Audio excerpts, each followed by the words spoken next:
Welcome to the Fire and Earth podcast with your hosts, Jason Mefford and Kathy Groover. Fire and Earth, giving you the keys to unlock your limitless potential. Hey everybody, welcome back to another episode of the Fire and Earth podcast. I am your co-host, Kathy Groover.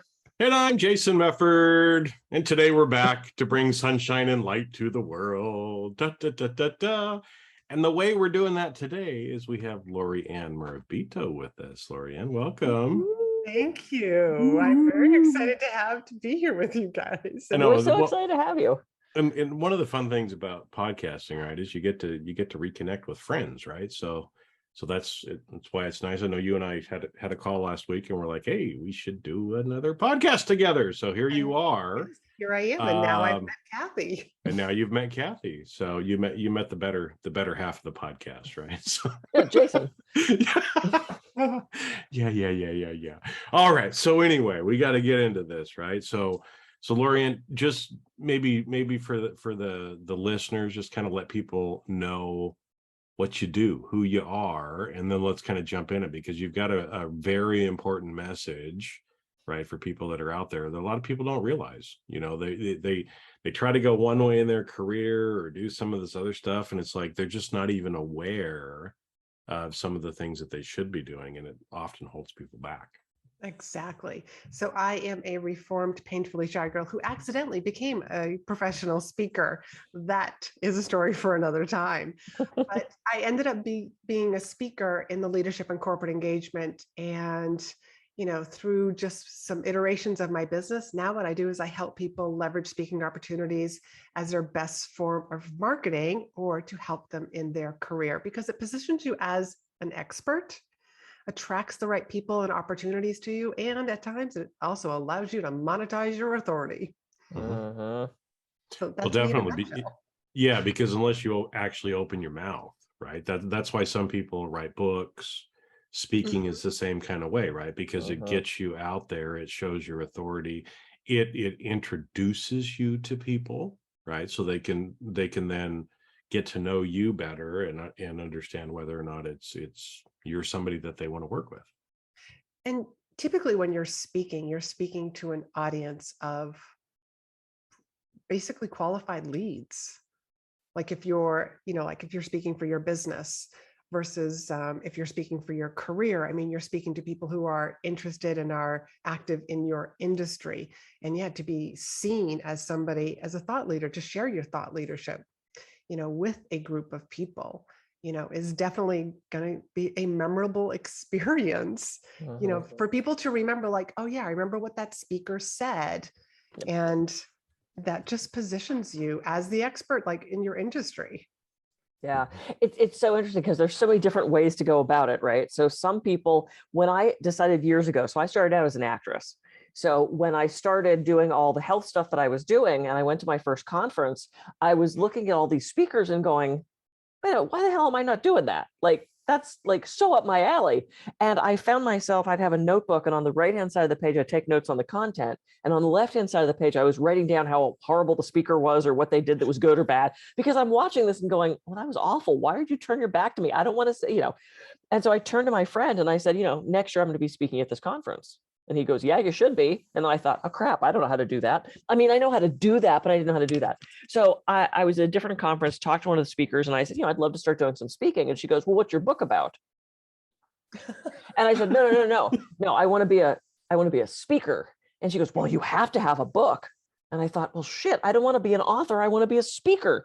And, it's also intertwined. And some people start out as a speaker and then write a book from their content. Some people start out as a business person and write a book that leads to speaking. Is there a formula that you found that works, or is it truly just toss the salad and see what rises to the top? So now we're going to be talking about tossing the salad tossing the salad, better than tossing your cookies, which is a whole different problem. Toss the salad. Well, what are your strong points? If writing is your strong point, then write the book. But if speaking is your strong point, then speak. But for myself, I did write a book. I've written a few books, and I wrote them so that when I I spoke, my audience had something to take away with to deepen the learning. So my books are also like not these, lengthy books. They're modern day parables that are actually just fun to read, because that's kind of what I wanted my audience to walk away with and finish the book. But I did start speaking first. Mm-hmm. Yeah. So, well, and I kind of did too, because I realized when you put in an application to speak, or if you talk to somebody about doing a keynote, whatever it is, I don't think anybody has ever said, yeah, but what's your book about? It just ended up being this woman's perspective of, you've got to have a book to be a professional speaker. Now, I agree with you. I'm working on my 9th, and 4 of them are specifically written for one of my programs, because I want them to walk away with something at the end of the conference. And I'm about to do a big keynote for an organization. And I said, can I have the table set up in the back? And she goes, you can't bring books. And I said, what do you mean I can't bring books? She says, it is our policy that speakers just cannot bring books, that the audience doesn't want to feel like they're being sold to. And I thought, but I'm not going to stand up there and go, buy this book, buy this book, buy this book. And I was kind of frustrated, because it's like, but I'm doing my keynote on stress reduction, and I have a book that literally outlines what I'm talking about. That is a resource for them. That is not a sales pitch for me. And they wouldn't do it. They just absolutely wouldn't do it. And I said, look, I couldn't mention books. I couldn't have my last slide talking about my books. Now I get to travel light, because I don't have to lug a shit ton of books with me. But I was so frustrated, and I said, look, can I give a couple away? Like, people need to know that there's a resource for after that. And it was just sort of frustrating that I'm not even allowed to mention it. And it's like, how do you, I don't know. That was just me bitching, but here's how I would have so Kathy, if you were my client, here's what I might have said to you. Yeah. I would have said, you need to read a paragraph from your book, so that you were picking it up and literally reading from it and putting it down, so that now the audience sees it, they hear a part of it.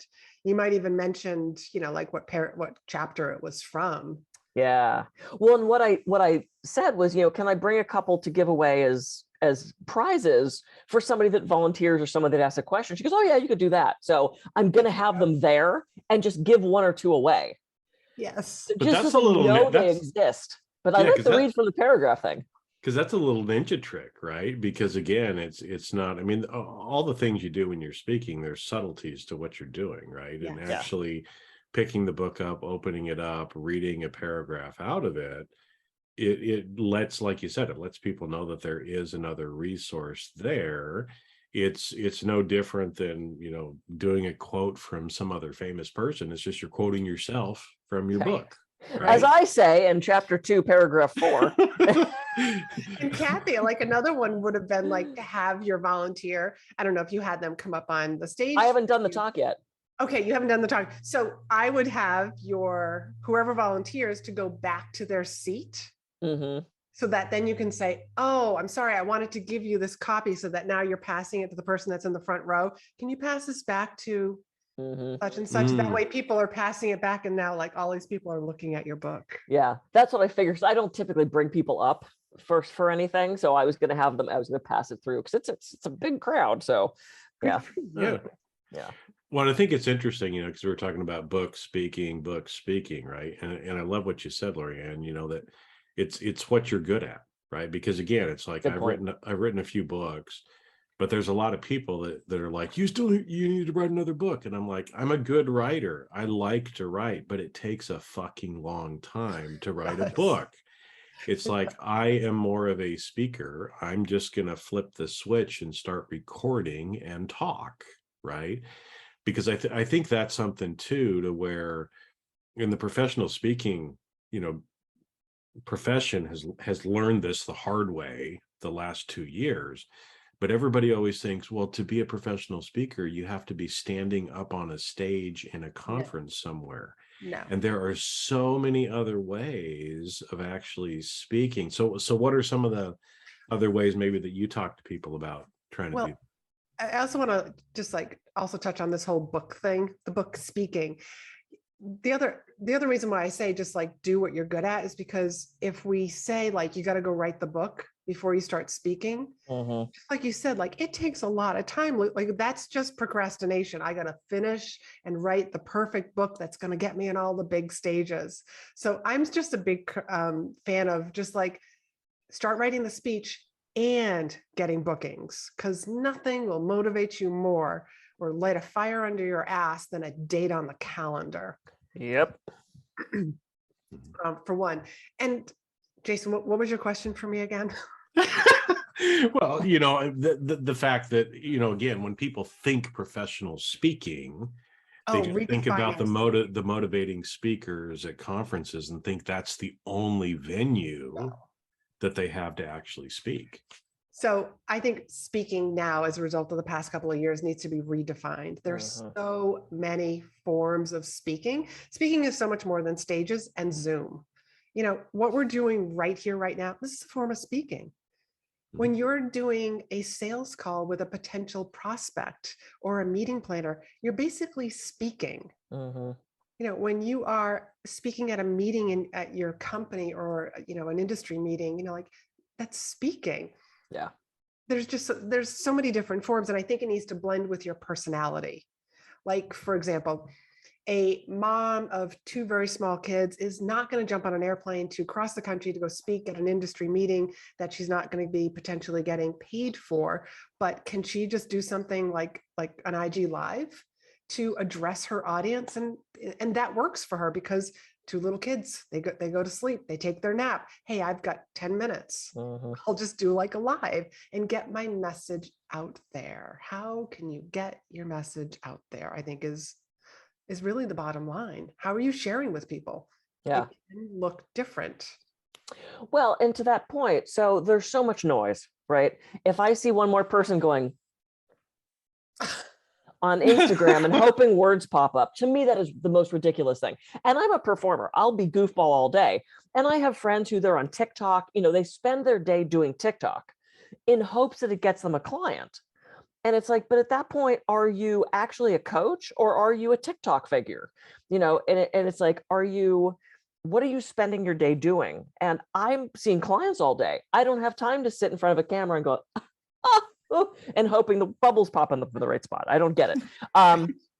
So in so much noise with everybody pointing at bubbles and so many people on Instagram and so many people on TikTok and so many outlets now for this sort of thing, how do you stand out in all the noise? Pick a lane, pick a platform, and just start. I mean, it's only noisy because you think it's noisy. It's only noisy because you also you're worried about like all these other people who have been on the platform for months and years. They're just ahead of you. That's all. We all start somewhere. You know, I started with my first speech. You started with your first speech, you know, but did you worry about it back then? Like, oh my God, I don't have 10 speeches under my belt so that I can join NSA. No, you had to start somewhere. You just went to a meeting, a conference, and said, next year, I'm going to be up there. And I was too, by the way. There you congratulations. I like you. that. Speaking your life into existence. Absolutely. If I say it, I'm gonna do my best to make it happen. It doesn't always work. But yeah, I mean, I think there's so many people that you're right. They're like, oh, well, they're so established and they've already done so many things. And how do I, you know, and it's like, how do you, well, but just starting is one thing, but how do you stand out? How do you stand out on Instagram? How do you stand out if you're submitting your conference proposal to someplace where they've already got 300 other ones? How do you get the attention of the people to become clients or to hire you? Are you saying something that's making people think differently? That's one way of standing out in a noisy industry, in a noisy crowd. Or are you just saying what everybody else is saying? It's just your version. But like, I think it's just about, you know, just really like digging deep inside and like, what is it that I'm here to share? What's my message? What's my story? Like let's not overlook our story. You know, as a reformed painfully shy girl who couldn't make eye contact with people, like I didn't speak. You know, so I mean, I'm also evidence that, you know, you can teach yourself like new tricks, you know, and I learned how to speak in front of people. But to be able to understand that your story is worth sharing and that people want to hear your story, that you don't have to climb Mount Everest in order to have a great story. You know, the more everyday your story is, the more relatable you are to audiences. but your message matters. Uh-huh. Are you Well, telling your story? and I think that's an important thing for everybody to realize, because I think, like you said, we see the big motivational platform speakers, people earning, tens or hundreds of thousands of dollars a speech. They've got this great story and they climbed Mount Everest and I was a Navy SEAL, or I was a whatever they were, right? Okay. And I was an astronaut, so you need to listen to me because I was an astronaut. But it's the regular people stories that are the ones that I think are really so much more impactful for people, because we can see ourselves in those other people. Yes. And the thing is, Laurie-Ann only has Laurie-Ann's story, and it's the only story in the world that's the same way it is, right? And so if you don't share your story, the world will never hear your story, and there's people who need to hear your story. And nobody can tell my story because it's like my fingerprint. Yeah. I was just working with a client who her story is how she went from food stamps to 6 figures. She got laid off from a job and had to decide well, what am I going to do next? I mean, talk about a relatable story. I mean, there's so many people who have either lost their job or they want a new job. And how she and her unique story about how she did this. Nobody can tell her story. Yeah. And stories are so fun, Kathy, Jason, that it's like a hunk of clay that you are just molding and crafting and tweaking a little bit. Speaking for me is like verbal art. There's a crafting to it. And it's when I did my first TEDx talk, I'm very animated in facial expressions, and I know how to take pauses to have people laugh. And this one guy who did also a talk the same day as me, he came up to me and he goes,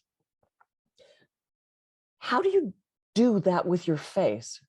And I said, "What?" And he goes, how do you do that with your face?" And I said, "How do I do what with my face?" He was deadpan. He had no expression. He had no intonation changes. He just did his entire talk with the same face on it. He didn't know how to craft that story. He didn't know how to use his instrument, his body, his face, his voice, to make his talk interesting. And he was dumbfounded at how I did that. And I'm thinking, how do you not know how to move your face? But he just, was it Botox? I watched his video and went, "Oh yeah, no, he's not moving his face at all." But I mean, it's just, he seriously had no expression. It was fascinating to me. So remembering that this is an art form, and that we craft. Monotone? Pretty much. Yeah. I mean, it was just, and it was so boring. And he had really interesting things to share, but he wasn't using his instrument. He wasn't looking at this as a creative form of art. So I'm so glad you pointed that out, because it's an art form. Speaking, storytelling, all of that it's you are the instrument and you are creating this journey to take people on. So I love that you equated it to that. And that's exactly is that we take our audience on a journey, to use like the amusement park, it's the roller coaster. We take them up, we bring them down, but we bring them right back home at the very end. But yeah, it's a ride. Like come and we invite the audience into our story, into our speech. But yeah, it's an art form, like being really good on the platform. I don't know how you guys feel, but I'm always like, my next speech will be better, because I'm always learning from what did I do this time? What would I do differently? And I think that's how I started from the very beginning. And my very first speech, the one that I said yes to when I was just like, what the hell am I saying yes to? I don't speak. And I can tell you guys this because I started teaching. I went into that college professor mode and just spoke for 15 minutes. No intro to my speech whatsoever. And this is how I brought it to an end. Okay, now I'm done. That was Bye. That was what I said to the audience. Now I'm done. I mean, looking back at it, I'm just like, oh, how princess-like. I'm done speaking. You can, if you want to talk to me more, I'll be in the back of the room. All I was doing was I was trying to get away from all these eyes that were on me. Oh God. And in the back of the room, people came up to me and said, so do you work with clients? Do you have a website you could share with us? And I was like, what? Why? And that's where I realized that speaking was the fastest way to grow my business. Yeah, that's awesome. Well, and it's interesting because even like that, you know, you said, I mean, there was really no clothes, there was no anything else, but it's still whatever it was about you was attracting those people to you. Yes. Right. Even though it wasn't, you know, a polished speech, it doesn't matter. You just showed up and you did the best that you could at that time. And you know, again, because I was a shy kid, I'm still an introvert. You know, people wouldn't know it because I pretend, right? I play, I have fun with it. I use my voice differently, right? What? Yes. What? Right? But it's things that I've practiced and I've played with, right? Because I think, again, so much of the time, especially, you know, some of the people out there are probably like, oh, I'm shy, oh, I'm not funny. Well, I don't necessarily think of myself as a funny person, but every so often people are like, you're really funny, and I'm thinking, okay. Right, okay. To some people, I guess I'm funny. To other people, I'm stupid, probably, but it doesn't really matter, right? Because as I'm sharing and just being myself and overacting sometimes, right? That was one of my favorite Jim Carrey outtakes, and I think it was Liar Liar. He was going off on one of his things, and the other actress was like, "You're overacting. Objection! You're overacting." Right? It was in the outtakes, anyway. But just, you know, you can do that. You can play with it. You can have fun with it, because at the end of the day, the more unique you are, the more you're saying something different, the more you're just being yourself. It's gonna draw people. Even like what you did. Okay, I'm done. And scene. Yeah. Right. Yeah, it's just about like getting out there and doing it. I mean, you're an introvert. Kathy, what would you consider yourself? Are you an introvert? I am such a high extrovert. Oh my God. Okay. I am so jazzed by people, and actress since I was 5. And yeah. And I would say that I was probably originally more the introvert, but I know when to step into being the extrovert. When I'm in front of people, when I'm at networking events, when I'm at conferences, because if they're hiring me to speak, it's part of my job to engage with the audience before, during, and after. So I've just taught myself, like, who do I have to be? Yep. You know, like, what is a speaker? What do speakers do? Like, I just step into my speaker role. Well, and we talk all the time about, I do a lot, when I coach, I do a lot of work with ego states, the inner family systems. And we all have an extrovert part. We all have an entertaining, outgoing part. It might not get a lot of attention. It might be hiding in the back, but you have the ability to tap into that part of you. Just like if I'm talking to a low energy, shy introvert, I'm not going at them with my full, you know, they're going to be like, force field, you know, I'm going to scare the shit out of them. So I bring my voice down, I bring my tone down, I talk a little slower, I'm a little less intonation-y in my language, and I meet them where they are. I can't expect them to extrovert up to me. I got to bring out my inner calm down person a little bit and talk to them on a different level, you know, and we all have the ability to tap into those different parts of ourselves. So I love that you described it that way. It's like, yeah, you know, you have that inner part of you that can do that. You just have to kind of call it up. So tap into it and you know, like raise your hand for these opportunities. These opportunities are all over the place. You're attending meetings and conferences all the time. Like, just look at the places that you have memberships. You know, they have to find speakers. Yeah. And so I tell people, like, just ask them, like, what's your process for hiring and booking speakers? Yeah. And Simple they'll question. share it with you. Yeah, you're not saying, hey, I should be the speaker at next month's meeting. You're saying, what's the process for hiring or booking speakers? I just look at it as like, we're opening the door to the conversation. Yeah. Well, it's about the ask, right? If you don't ask, then you're never going to get to do anything. And I think that first step is so hard for people. So for someone who, and I know you coach people to do speaking to, to bring more income and accentuate their business, how do they take that first step? How do you encourage them to open the door and do that?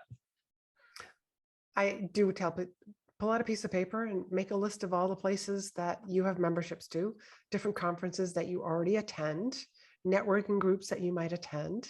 Who do you know that has a podcast? Maybe you want to start your own podcast. Maybe you just want to be a guest on podcasts or live stream shows. I mean, just make the list and then just ask.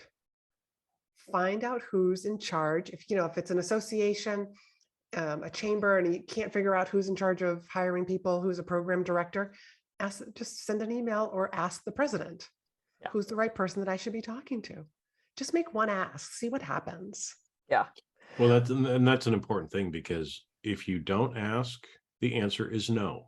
Right, exactly. And so you have a 0% chance of getting what you want. All you have to do is open your mouth and ask, and you go from 0% to 50%, because the answer is either yes or no, right? And I'd much rather take a 50-50 bet than a 0 bet, right? Yes. But it just requires you to, the worst thing that they're going to say is no, which is what they've already said if you don't ask the question.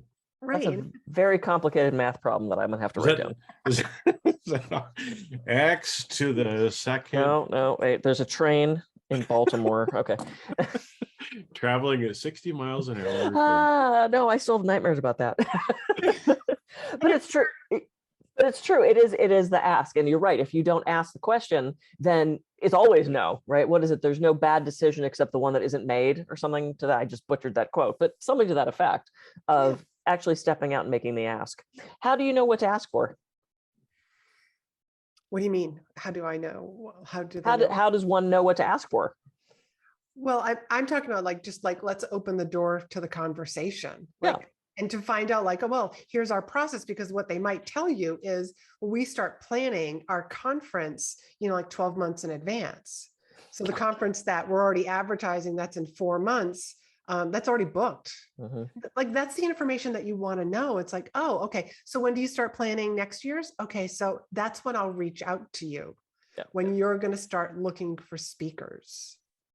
And your topic may or may not fit in with the theme of that conference. No big deal. Same thing with smaller monthly associations. They're constantly looking for speakers, but your topic may fit in at a particular time. Mm-hmm. But again, we just have to open the door and just what's your process? What do you need and when? And then provide that information for them and let them know hey, well, here's a couple of topics that I speak on. Do you think that would be of interest to the members, to your audience? Again, it's not about hey, you should hire me because I'm wonderful. It's more about you're making it about the meeting planner and their association, their conference. Sure. And to that point, also keeping in mind, if they say no, that is not a personal rejection against you. That is, your topic doesn't fit in, or we've hired them all for the next 2 years, or we only go from inside. Because I've had that happen where, big companies have contacted me to do something and I submit all my stuff and they're like, this is so great. Unfortunately, our bosses just let us know we have to have somebody internal do the talk.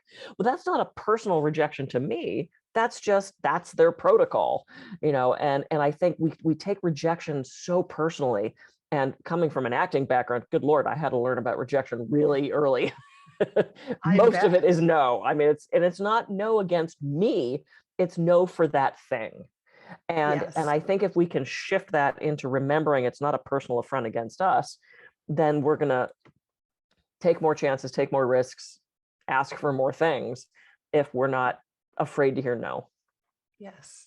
And I'll also add that if you live near a big city where there is a lot of convention centers, they have calendars about who's coming. Mm-hmm. Reach out to those people. Chances are, if they're already on the calendar of the convention center, they've already got all their speakers, but you never know. But there's a lot of reasons why speakers can't show up.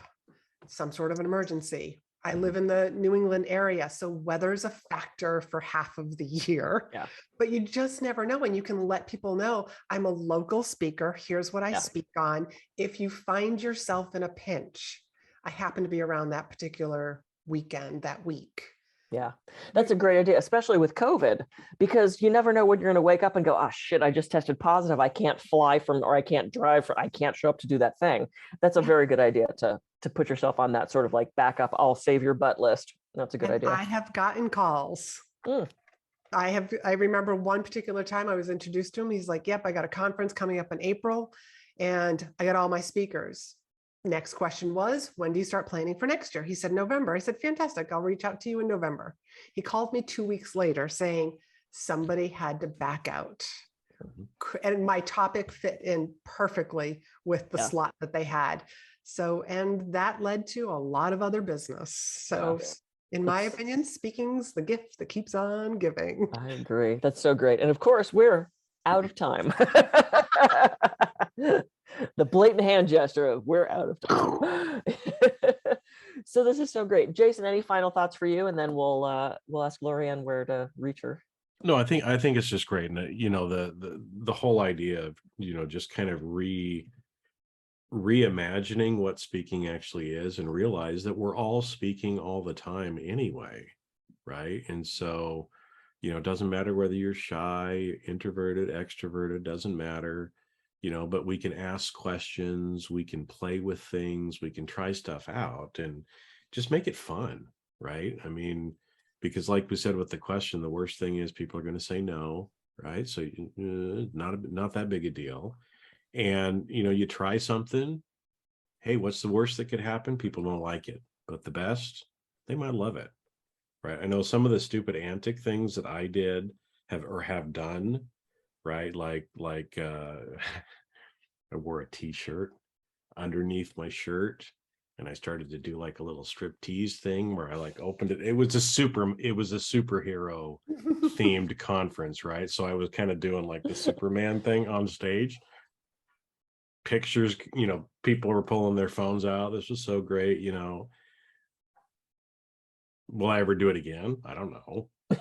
But it was just one of those fun, kind of crazy things to put in there and do things to make it a little bit more fun, because most of the time, honestly, most of the speaking things you go to are boring. Yeah. Right. So even if you can, you know, crack a joke, do something that's just kind of you, right? And just help people get to know you as a person better, your quirks, your weirdness, everything else too. And like you said, speaking is the gift that keeps on giving. So yeah, absolutely. Absolutely. This has been so fun. Okay, Laurie-Ann, how can people reach you if they want to work with you? Website, Instagram, handles, all those good things. Sure. My website is speakandstandout.com. I also have a podcast called Be in Demand with Laurie-Ann. And you can find me over on Instagram at Laurie-Ann.Murabito. And I also hang out on LinkedIn a lot as well. Yeah, this has been amazing. Yay, everyone go visit Laurie-Ann's website. Check her out. You can watch her pointing at bubbles on Instagram. No, probably not. I'm going to go look and see if you do that. My name is Kathy Gruver. I can be reached at kathygruver.com. And I'm Jason Mefford. I can be reached at jasonmefford.com. So go out, have a great week, start speaking more. See you on the next episode of the Fire and Earth podcast. See ya.